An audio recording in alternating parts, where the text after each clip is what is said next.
Hi, I'm Laurel Toby, and we're here with Linda Sawyer, the CEO of Deutsch Inc. North America. We're going to talk a lot about Deutsch and what's going on over there. Very exciting. So Linda, tell us a little bit about how significant it was that you guys won the Volkswagen account.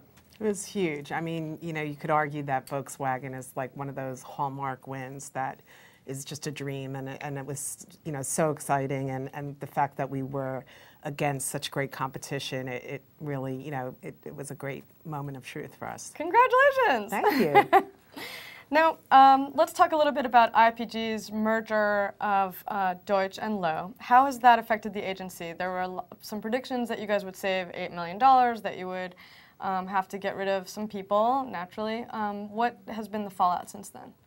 Well, you know, for the most part, it's gone very smoothly. I mean, these things can be a huge challenge, but I think that we set it up with a lot of clarity from the beginning, and I think today you have the New York office of Lowe completely integrated into Deutsch New York, and yes, of course, there were savings. That wasn't the real intention behind it. It was just a very positive byproduct. And for the most part, you know, the jobs that we eliminated were just redundancies.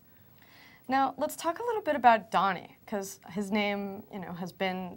He's alive. A live name on the door. His name is associated so much with the agency.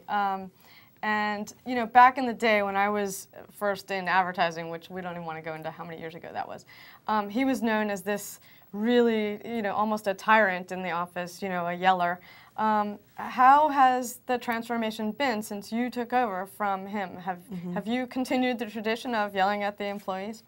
Well, I'm not a yeller, for starters. You know, and I wouldn't describe him as a tyrant either. He was never a tyrant? No, Okay. I mean, he's definitely much more temperamental probably than I am, but I mean, I think the really interesting thing is style. From a style standpoint, we're very different, but actually our values are very similar and we think the same way. So the transition was very, very smooth, and I think at the end of the day, I think what people look to him or myself is that we're great at identifying great talent, we're very decisive, we care about our people, and I think we just, you know, have just such a love for our brand and our people. Let's talk a little bit about Eric Hirschberg. Was that a surprise that he was the CEO of LA, the LA office, right? Yeah. Was that a surprise when he left for, I think, Univision? Activision. Yes.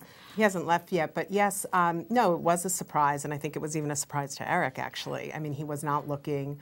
He loves Deutsch. I don't think he could ever work anyplace else in the advertising business, but it was just such a unique, great opportunity, and I think it's a testament to the fact that his background is creative, but it shows the kind of creative people we have that are so business-minded that he was hand-selected as the CEO of Activision. Yeah, that's cool. And we're happy for him. Oh, that's sweet. Now, are there plans to get a new Eric? Yep, a search is underway to get a new creative director. You hear that, guys? New creative director out in LA. Yep. And to partner with Mike Sheldon, who's a great co-CEO there.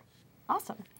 I think you have answered all my questions beautifully. Thank you so much for being on Media Beat with us. This is Linda Sawyer on Media Beat.